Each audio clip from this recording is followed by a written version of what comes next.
ఈరోజు అందరం జరుపుకున్నటువంటి భారత రాజ్యాంగ దినోత్సవ శుభాకాంక్షలు. అయితే ఈరోజు మనకి రాజ్యాంగ దినోత్సవం జరుపుకోవడం అనేది ఒక గౌరవప్రదాలని రోజు.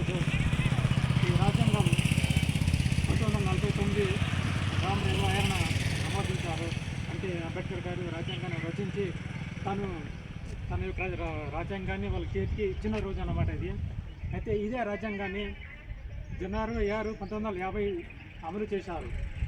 ఆ అమలులో రాజ్యాంగంలో ఆయన ఒక మౌలిక సూచనలు చేశారు. రాజ్యాంగం ద్వారా మన ప్రపంచ దేశాల్లో అత్యంత ముఖ్యమైనది భారత రాజ్యాంగం.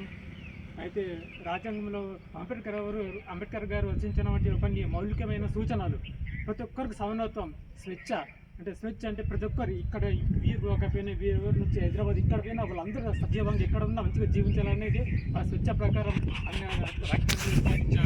ఇంకోటి సమానత్వం, ప్రతి ఒక్కరు కూడా చట్టం దృష్టిలో కానీ రాజకీయ దృష్టిలో కానీ ప్రతి ఒక్కరు సమానంగా నడుచుకోవాలనేది ఈ రాజ్యాంగం ద్వారా మనకు తెలియజేస్తుంది.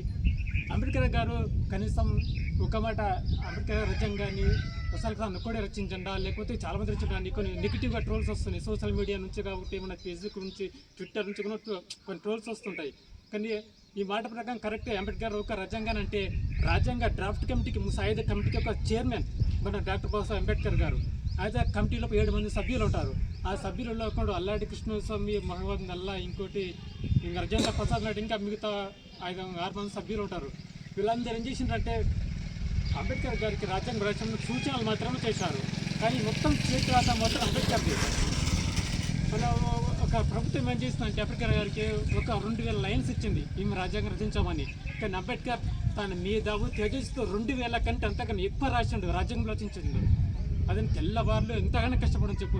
రాజ్యాంగం రచించడానికి ఎన్ని సంవత్సరాలు పట్టిందంటే 2 సంవత్సరాల 11 నెలలు 18 రోజుల కాలం పట్టింది. అప్పటికి ఎంత కష్టపడి ఉండొచ్చు. మనం ఇది ఒక స్కూల్